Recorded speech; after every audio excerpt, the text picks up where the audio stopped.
Mbola za ihany anolotra hira anankiray mitondra leo teny hoe Ambodibonara, hira midama ihany no hoentintsika eto.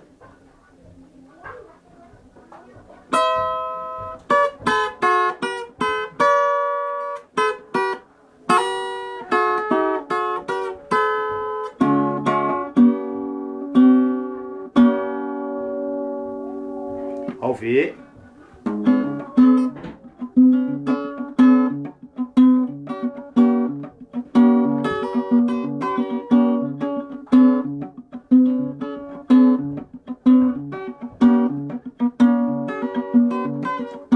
indray ny anjomaro misy manafy ny Ambodibonara misy te-hianatra mi-abonner misy avy any velany fahavalo anisan'ny rivodozam-pandalo fa ny tena ratsy de ny avy ato antrano korakoraka zany a korakoraka ihany a Ambodibonara fialokalofana tsara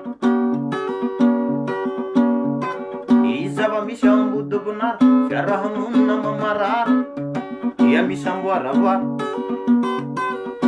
mpanangana misy mpandrodana ny mpandrodana lasa mpanangana samy mifandriritra samy te-hianana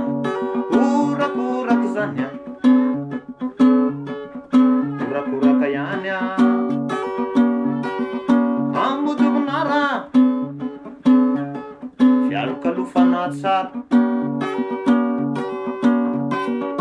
mpanangana misy mpandrodana ny mpandrodana misy mpanovana misy koa nefa mpiandro tianytoana mongorany atao hoe fahavalo zay tsy zanakatata nefa fahavalo zanakatrano nefa tena dahalo Ambodibonara fialofan'ireo mamarara Ambodibonara mampatsiaro ahy any Madagasikara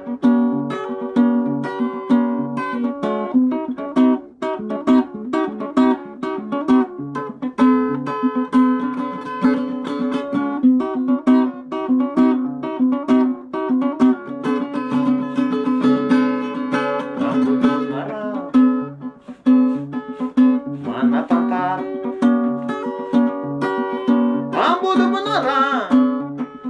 mampatsiaro any Madagasikara ka tavavory ao Ambodibonara vaky batsilana vaky barara iary raha manana ny mamarara ny avy ato anatiny alevahana alaolana no nampiasana fokon'olona mbola tsy nialana ilay tenerana hoe fampitondrana raha tsy mandrava tadidiny eto an-tanàna tsy taitra tsy mainka Ambodibonara tsy taitra tsy mainka nefa tsy tara toy ny tanàla mijery aloha mijery afara tsy taitra tsy mainka Ambodibonara azakaza tava tsy ahitana tsara hira-pirenena azy efa manambara fa hiatana sy ho finaritra i Madagasikara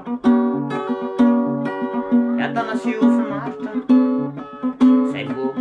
ho sambatra tsara